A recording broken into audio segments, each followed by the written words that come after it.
Waziri wa Katiba na Sheria Damas Ndumbaro leo amezungumza jijini Dar es Salaam katika kumbukizi ya miaka 31 ya mauaji ya kimbari yaliyotokea nchini Rwanda mwaka 1994.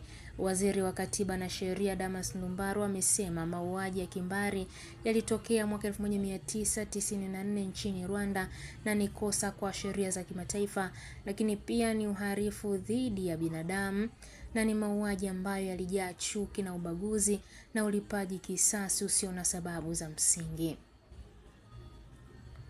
Ameyasema hayo leo wakati wa kumbukizi ya miaka 31 ya mauaji ya kimbari dhidi ya Watutsi.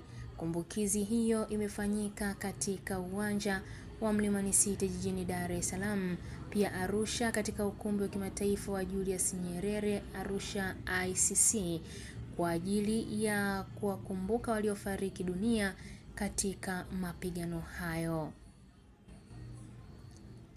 Ameongeza kuwa wakati wa kumbukizi ya miaka 31 ya mauaji ya kimbari ni vizuri kujikumbusha kwamba nini kilitokea, nini kilisababisha, na tunajifunza kwa siku zijazo. Mimi ni Irene Nziku na hii ni Ambwene Media.